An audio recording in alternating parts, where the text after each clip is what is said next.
크리스마스의 단어의 뜻은 여러분들께 전에 말씀드린 바가 있습니다. 크리스마스란 것은 크라이스트 그리고 마스가 합쳐져서 만들어진 단어고요. 그리스도를 예배한다 그런 뜻입니다. 그래서 이 앞에 크리스트 그거는 여러분들 잘 아시죠? 그리스도를 의미하고요. 뒤에 MAS는 매스라는 뜻입니다. 이 매스라는 단어는 우리 기독교인들은 많이 사용하지 않는 단어인데 우리 캐톨릭 분들은 항상 사용하시는 단어죠. 매스입니다. 미사라는 뜻입니다. 이것이. 그래서 아무래도 이 카톨릭 분들이 사용하는 단어의 의미를 알면은 이 단어의 의미를 좀 더 잘 알 수 있지 않을까 싶어서 제가 catholic.org라는 웹사이트에 들어가서 이 단어의 의미를 찾아봤어요. 그래서 catholic.org에 들어가 보니까 플로레스라는 신부님께서 이 매스라는 것, 이 미사에 대해서 이렇게 정의를 하십니다. 미사는 성찬이다. 미사는 예수 그리스도의 부활의 신비를 축하하는 것이고, 그리고 더 자세하게는 뭐라고 말씀하시냐면 그리스도의 희생과 그의 죽음과 부활에 대한 기념, 축하의 만찬으로 참여하는 성찬. 그러니까 크리스마스에서 마스, 이 매스라는 거, 미사라는 단어가 성찬이다라고 말씀을 하시는 거예요. 다른 웹사이트를 찾아봤습니다. catholicculture.org. 이게 다 카톨릭에서 운영하는 웹사이트들이에요. catholicculture.org에서는 뭐라고 나와 있냐면 여기에서는 이 어원적인 것으로 표현을 했어요. mass. 이것이 무슨 뜻이냐면 라틴어의 최근 형태인 미시오에서 나온 건데 이 단어의 뜻이 바로 sending, 보내다라는 뜻입니다. 예. 저 라틴어의 최근 형태인 미시오라는 단어에서 나온 건데 성도들이 성찬 예배에서 받은 은혜와 가르침을 가지고 실제 삶 가운데로 보내지는 것, 그렇게 표현을 하고 있었습니다. 자, 그렇다면 이 크리스마스의 이 마스가 예수 그리스도의 희생적인 죽음과 부활 그리고 그의 보내짐에 초점이 맞춰져 있는 것을 볼 때에는 예수 그리스도께서 오셨다라는 것을 의미할 수도 있겠죠. 그게 바로 크리스마스라고 하는 것이고 예수께서 2000년 전에 오신 그 시점이 바로 크리스마스의 시작이라고 볼 수가 있습니다. 자, 크리스마스는 성자 하나님께서 성육신하셔서 이곳에 오신 것을 우리가 기억하고 기념하는 날입니다. 아까 말씀드렸지만 이 매스라는 어원적인 의미가 보내다라는 뜻이라고 말씀드렸죠. 자, 예수 그리스도께서 보냄을 받았습니다. 누구로부터요? 하나님 아버지로부터. 이게 좀 신학적이고 좀 조직적인 얘기지만 여러분들 다 아시는 내용입니다. 세례 받으신 분들은 세례 교육을 통해서 다 배우신 것들입니다. 하나님 아버지께서 성자 하나님을 보내시고 성자 하나님께서 승천하셔서 그분들을 통해서 오신 분이 성령 하나님이시죠. 하나님께서 예수님을 보내셨을 때에 이곳에 언제 오셨습니까? 2000년 전에 오셨습니다. 이 1세기 팔레스타인 지역에서는요, 그때 당시 가장 이 기독교를 위협하고 그리고 어렵게 하고 억압하고 박해했던 그 이단 종교가 있었는데 그것이 뭐냐면 바로 영지주의입니다. 이 영지주의 사람들은 이 세상에 있는 것도 우리가 가지고 있는 그 지식이나 그 모든 것들이 우리가 다 포함할 수 없다. 그리고 이 신체적인 것, 물리적인 것들은 다 악한 것이다 라고 간주하고 영적인 것들만 거룩하고 선한 것이라고 생각했던 사람들이 바로 이 영지주의자들이에요. 이 영지주의자들에 대해서 계속해서 경고하고 있는 것들이 우리가 어디를 보면 나와 있냐면 바울 서신에 자세히 나와 있습니다. 거의 매 서신서에 나와 있습니다. 그리고 계시록에도 나와 있습니다. 1세기부터 3세기 거의 300년 동안 기독교인들을 탄압하고 억압하고 그 사람들이 보내왔던 거짓 선지자로 인해서 교회가 깨지고 계속해서 넘어졌던 일들이 바로 이 영지주의자들, 이 이단 때문에 그런 거예요. 그래서 이 사람들이 엄청난 영향력을 가지고 교회에 있는 성도들에게 뭐라고 얘기를 하냐면 예수 그리스도가 육신을 가지고 왔는데 그 사람은 절대로 하나님이 될 수 없다라고 얘기하는 것이죠. 왜? 인간의 몸을 가지고 왔기 때문에. 설사 왔다 하더라도 분명히 십자가에 죽기 전에 그 영은 떠나갔다라고 얘기합니다. 그래서 하나님의 영이 인간에 와서 그곳에 머물다가 그리고 십자가 전에 올라갔다는 얘기죠. 무슨 얘기냐면 예수 그리스도는 100% 인간이었지만 100% 하나님은 아니었다는 거예요. 자, 그렇지만요, 우리가 요한 1서 4장 14절을 보게 되면 이러한 말씀이 있습니다. 아버지가 아들을 세상의 구주로 보내신 것을 우리가 보았고 또 증언하노니 누구든지 예수를 하나님의 아들이라 시인하면 하나님이 그의 안에 거하시고 그도 하나님 안에 거하느니라. 이 사도 요한은 어떤 사람입니까? 예수님과 함께 삶을 살았던 사람이죠. 예수님께서 하셨던 모든 것을 목격한 사람이고요, 예수님께서 하셨던 것을 옆에서 제자로서 도왔던 사람이고, 그의 메시지를 받아서 사도로서 사역했던 사람이 바로 요한입니다. 이 사람이 이 요한일서에서 뭐라고 얘기하고 있냐면 자기네들이 보았던 것을 증거했다라고 얘기하고 있고, 그것을 너희는 들었다라고 얘기하고 있습니다.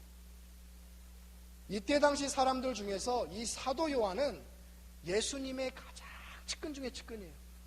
본인이 본인을 소개하기에 예수가 가장 사랑하는 제자라고 할 정도로 이 요한은 자기 자신을 그렇게 예수님과 가까운 사람으로 표현했던 사람입니다. 얼마나 자세히 봤을까요?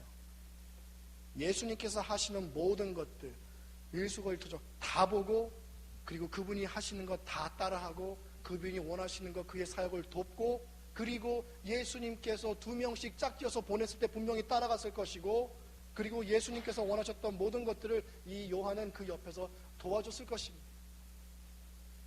치유하는 것을 봤을 것이고, 귀신이 떠나가는 것을 봤을 것이고, 죽은 자가 살아나는 역사를 봤을 것이고, 그리고 직접 십자가에 못 박혀 돌아가시는 것도 보시고 3일 뒤에 부활하는 것도 목격한 사람이 바로 이 요한이라는 사람입니다. 만약에 여러분들이 경험한 것을 저에게 와서 얘기를 했다고 한번 생각해 보세요. 예를 들어서 여러분들이 식스플래그에 놀러 가셨어요. 갔더니 와, 사람들도 많고 정말 이 라이드도 멋지고, 뭐 갑자기 생각이 안 나네. 그 무서운 그 라이드 뭐죠? 간지 저 너무 오래돼 갖고 그 드랍송 같은 거를 탔더니 너무나도 무섭더라. 그런 얘기를 저한테 막 합니다. 그랬더니 그런 게 실제로 있기나 해? 식스플래그라는 게 있기나 해? 사람들이 정말 많이 와? 어떻게 그렇게 무서운 걸 탈 수가 있어? 정말로 믿을 수가 없네. 내가 직접 가서, 내가 그곳에 가서 보고 그것을 직접 타보지 아니하면 나는 절대로 믿을 수가 없어라고 얘기한 건 똑같다는 얘기입니다. 이 성경에 나와 있는 것들은 누가 상상력을 발휘해서 써내려간 책이 아닙니다. 이 모든 것을 보고 목격한 그 증인들이 증거한 것을 쓴 바로 책이 오늘 우리에게 주어진 성경책입니다. 그리고 이 하나님이 육신을 입고 사람으로 오셨다는 것을 믿지 않는 사람들은 요한 2서 7절에서 뭐라고 얘기하고 있냐면, 미혹하는 자가 세상에 많이 나왔나니 이는 예수 그리스도께서 육체로 오심을 부인하는 자라. 이런 자가 미혹하는 자요 적 그리스도라 라고 요한은 얘기하고 있습니다. 예수께서 이 땅에 오신 것, 하나님께서 하나님과 동등됨을 취하지 아니하시고 사람의 모습으로 이곳에 오셔서 종의 모습으로, 그리고 자기의 모습을 완전히 비우셔서 십자가까지 복종하시고 죽으신 그분이 바로 하나님이시고 예수님이라는 것을 믿지 않는 사람은 누구라고 말해요? 적그리스도라고 얘기하고 있습니다. 무서운 말이죠. 이 적그리스도에 대해서는 계시록에서 너무나도 자세히 나와 있습니다. 이 적그리스도는 거짓 선지자, 거짓 선생하고도 대등한 위치에 서 있는 사람들입니다.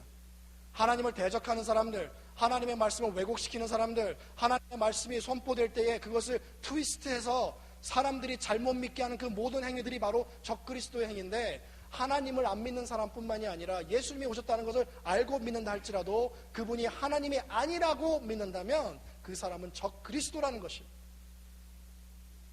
이 세상에는 두 부류의 사람밖에 없어요. 그리스도인과 적그리스도인, 두 부류의 사람밖에 없습니다. 이 사도 요한의 말씀에 의하면. 여기에 예배드리기 위해 앉아있는 여러분과 하나님의 말씀을 나누고 있는 저는 그분을 우리의 하나님으로 구세주로 믿는 사람들이기 때문에 그리스도인이라고 하죠. 우리는 적그리스도가 아닙니다. 그렇지만 우리가 세상 살아갈 때에 의심이 들지 않습니까? 우리가 세상 살아갈 때에 정말 하나님이 계신가? 그런 생각하지 않으십니까? 가끔 가다가 우리가 세상 살아갈 때 어려운 일을 당하거나 고난 일을 당하거나 그럴 때에 정말 예수님은 나에게 있는 것인가? 나는 구원을 받은 사람인가? 그런 의문을 가질 때가 있지 않습니까? 그런 의문과 그리고 그런 질문들을 갖고 있다고 해서 여러분들이 적그리스도가 되는 것은 절대로 아닙니다. 왜냐하면 여러분들이 예수 그리스도를 영접하고 그 구원에 이르는 믿음이 생겼을 때에는 하나님께서 벌써 여러분들을 인치셨기 때문에 그 질문과 그런 의심으로 인해서 그리스도인으로 해서 적그리스도로 변하는 것은 아닙니다. 그렇지만 우리의 신앙생활이 어려워질 수 있죠. 믿음 생활을 제대로 못할 수가 있습니다. 그것이 바로 사단이 원하는 것입니다. 수많은 목격자들에 의해서 우리가 지금 알고 있는 예수라는 사람이 이 땅에 2000년 전에 태어났고 살았고 3년 동안 공생애를 하고 십자가를 지고 죽으셨고 부활했다는 사실은 역사적으로도 증명된 바 있습니다. 그런데 믿지를 않아요. 마태복음 28장에 보면은 제사장들이 돈을 주고 바리새인들이 돈을 줘서 제자들이 그 시신을 훔쳐갔다고 전해라 했더니 그것이 아직까지 전해지더라라고 말씀에 기록되어 있습니다. 그때부터 하나님의 말씀이 왜곡되어지고 그때부터 이 부활의 진리가 왜곡되어져서 2000년이 흐른 지금에 더 왜곡되어졌으면 왜곡되어졌지 그 진리가 더 우리 삶 가운데에 온전히 나타날 수는 없다고 생각합니다. 그렇지만 우리가 예수 그리스도에 온전히 거하고 성령께서 우리 안에 계실 때에 그분이 역사하시며 인도하시며 따라갈 때에 그 왜곡된 진리는 우리 삶 가운데 침투할 수가 없겠죠. 우리가 전신갑주를 입고 매일매일 살아가고 승리를 취하면서 살아간다면 그따위 왜곡된 진리에 의해서 우리가 넘어질 수 없겠죠. 신령과 진정으로 하나님께 예배드릴 것이고 마지막 때에 오히려 더 하나님을 붙잡고 예배하는 사람들이 되고 하나님을 송축하고 찬양하는 사람들이 되겠죠. 그렇지만 실제로 삶은 그렇게 쉽지가 않습니다. 오늘 이 말씀을 봐서도 우리가 알 수 있어요. 이 요한계시록 여러분 얼마나 많이 읽어보셨습니까? 많은 분들한테 여쭤봤어요. 요한계시록 읽어보셨습니까? 공부해보셨습니까? 다들 웃으십니다. 하하하. 우리 목사님은 이거 공부하면 안 된다고 합니다. 우리 목사님 이거 말씀 잘 안 하십니다. 참으로 어려운 책입니다. 어떻게 해석해야 될지도 모르고. 그렇지 않습니까? 요한계시록 제대로 해석하는 분이 이 세상에 아마 있을까요? 그래서 사람들이 이 책은 아예 건들지도 않고 엄두도 못 내요. 근데 여러분 그거 아세요? 이 요한계시록은요, 하나님께서 요한을 선택하셔서 7개 교회에 보내시기 위해서 쓴 편지입니다. 이 요한계시록이야말로 우리 교회가 매일매일 읽어야 돼요. 이 계시록이야말로 정말로 쉬운 책입니다. 이 계시록이야말로 우리가 매일매일 읽고 묵상해야 되고 이 계시록이야말로 우리가 정말 사모해야 되는 책인데 어떻습니까? 사단이 공격을 하고 그런 왜곡된 생각을 우리에게 심어줘서 아예 근처도 못 가게 하는 거예요.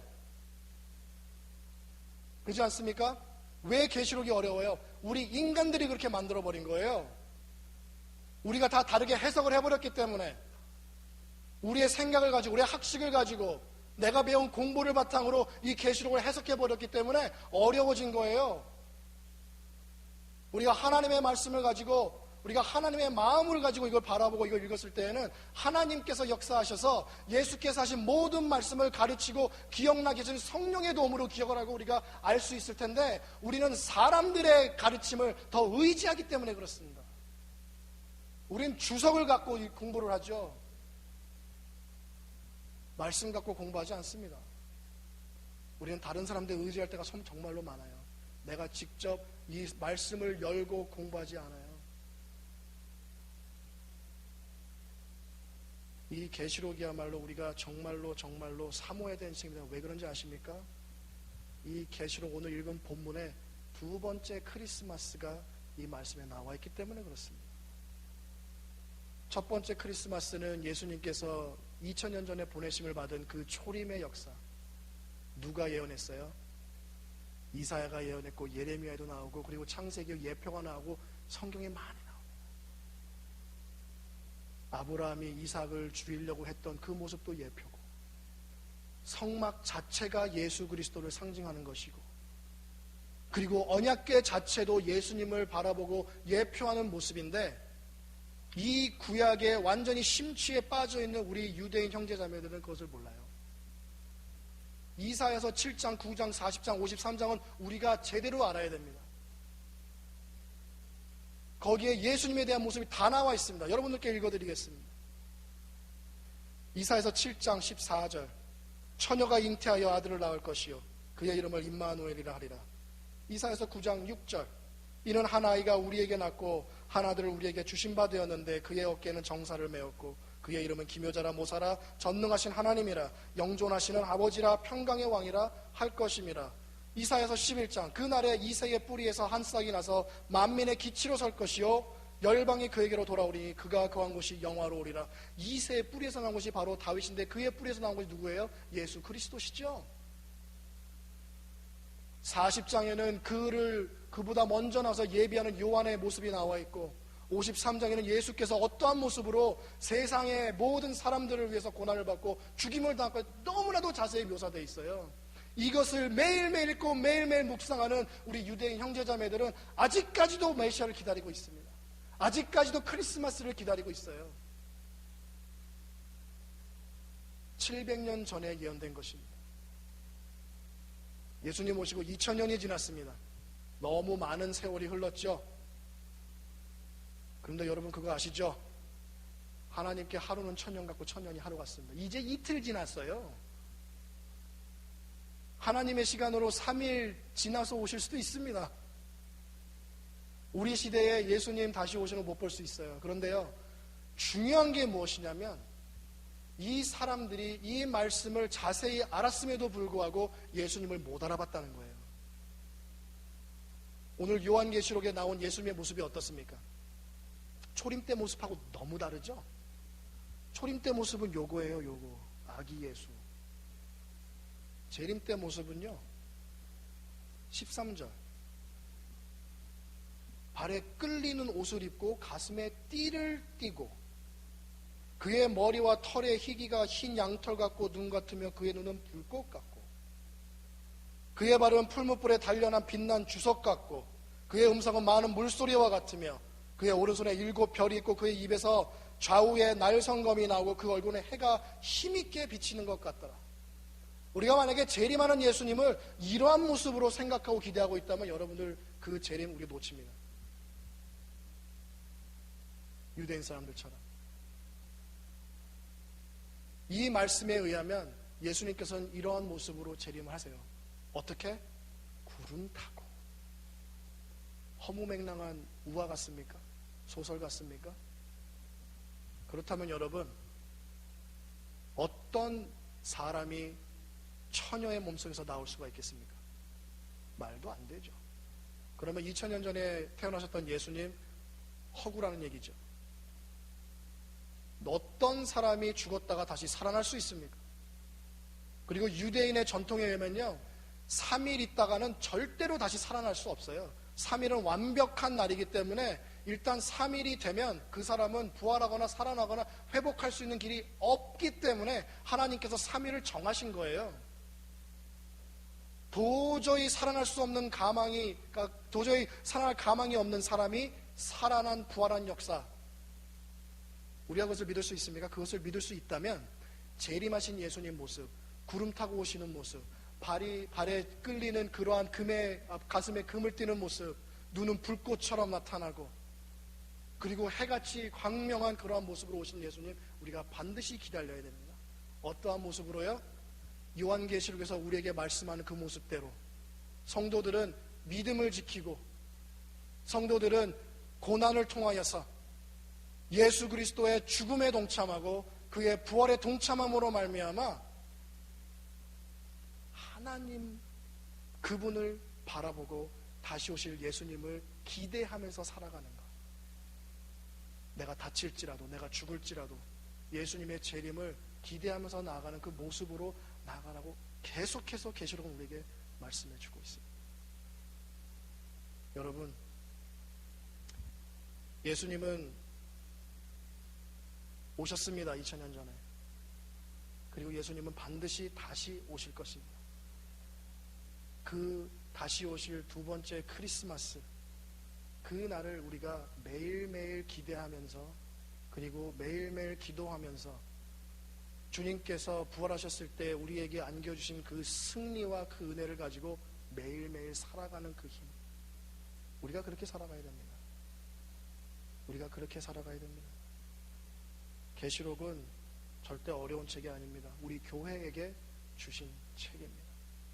오늘부터 읽으시면서 깊이 묵상하시면서 성령께서 밝혀주시고 가르쳐주시는 그 진리 가운데로 걸어가시기 원합니다. 그래서 내 상황이 좋지 않더라도, 내가 비록 고난과 어려움 속에서 달려갈지라도 주님께서 우리에게 주신 승리로 말미암아 그런 곳에 아랑곳하지 않고 오직 기쁨으로 감사함으로 매일매일 하루하루 주님을 향해 달려나아갈 수 있는 저와 여러분이 되시기를 예수님의 이름으로 축복합니다. 다 같이 찬양하시겠습니다.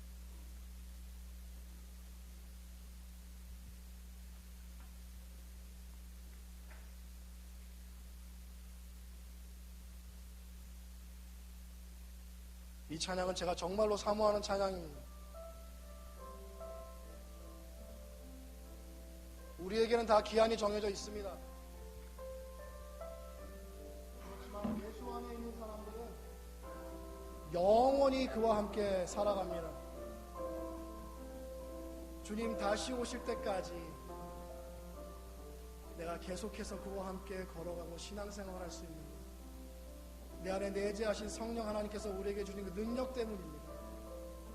그리고 주님께서 우리에게 붙여주신 형제 자매들, 이 교회의 능력, 우리가 서로 사랑하는 것, 서로 돌보는 것, 예수 그리스도의 성육신적인 능력으로 함께 더불어 십자가를 지고 하나님의 나라를 향해 나아갈 때에 주님께서 우리에게 승리를 주고 힘을 주십니다.